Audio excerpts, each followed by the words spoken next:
Em todo o incrível reino animal, existem muitos tipos variados de ninhos, tocas e casas. Alguns animais aproveitam locais que já existem. Ninhos de abelhas.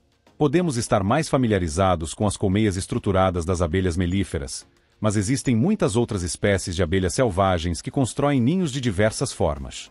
Algumas, especialmente as espécies solitárias, preferem fazer seus ninhos no solo. Essas abelhas cavam buracos na terra, escolhendo áreas ensolaradas e abertas, geralmente em jardins, campos e pradarias naturais. A fêmea começa escavando um túnel vertical e cria várias câmaras para armazenar pólen e néctar. Em seguida, deposita um único ovo em cada câmara. A larva que nasce se alimenta do alimento armazenado até atingir a fase de pupa, eventualmente, emergir como uma abelha adulta. Já outras espécies, como os mamangabas, as abelhas cortadeiras e as abelhas carpinteiras, são conhecidas como abelhas de cavidade. Elas não criam suas próprias cavidades, mas aproveitam buracos naturais ou pré-existentes para se abrigar. Utilizam uma combinação de materiais naturais, como madeira, folhas e resina, misturando tudo com sua saliva e secreções para construir seus ninhos. Ninho do tecelão-baia. É um pequeno pássaro colorido que constrói ninhos surpreendentemente elaborados. Como o próprio nome sugere, esses pássaros tecem seus ninhos utilizando folhas, gramíneas e outras fibras, como bambu e palmeiras. Os ninhos costumam ficar pendurados nos galhos das árvores, geralmente em meio à vegetação densa.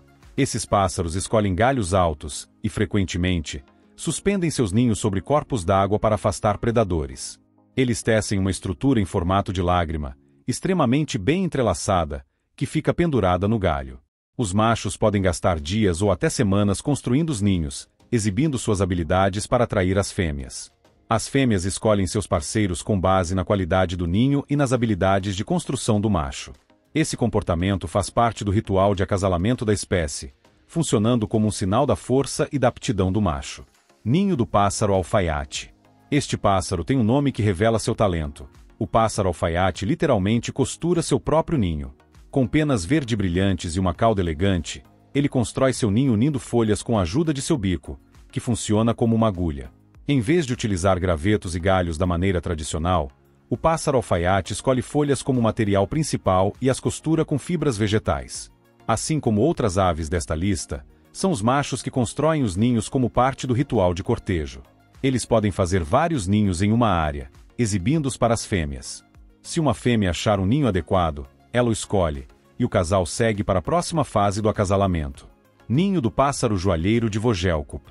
Embora essa ave tenha uma plumagem marrom pouco chamativa, ela compensa a falta de cores vibrantes com um talento excepcional para a construção de ninhos. Na floresta tropical da península de Vogelkup, na Nova Guiné, esse pássaro constrói uma estrutura elaborada chamada bower para atrair uma parceira. Diferente de ninhos tradicionais, esses bavers não servem para criar filhotes, mas sim como um local de exibição para o cortejo. O macho constrói uma cabana cônica com cerca de 1 metro de altura e mais de 1,5 metros de largura. Para decorar o interior e torná-lo mais atraente, ele espalha enfeites coloridos, como flores, frutas, exoesqueletos de insetos e até objetos descartados por humanos, como baterias velhas. Esses pássaros chegam a roubar decorações dos ninhos vizinhos para tornar o seu próprio mais impressionante. Ninho do tecelão sociável. Os tecelões sociáveis são aves extremamente comunitárias, vivendo em grandes grupos na África Austral, especialmente no deserto de Kalahari. Eles constroem ninhos coletivos gigantes, que podem abrigar mais de 100 pares de aves. Esses ninhos, que se assemelham a enormes montes de feno, ficam presos em árvores ou postes de eletricidade e abrigam várias gerações de pássaros dentro da mesma estrutura. O ninho é organizado em câmaras individuais, cada uma acessada por um túnel estreito. As câmaras centrais retêm calor e são usadas para o descanso noturno, enquanto as externas fornecem sombra durante o dia escaldante. Feitos de gramíneas secas e galhos, esses ninhos são incrivelmente duráveis. No entanto, seu tamanho e visibilidade atraem outros animais, incluindo predadores. Algumas espécies, como cobras, conseguem invadir os ninhos para se alimentar dos ovos e filhotes.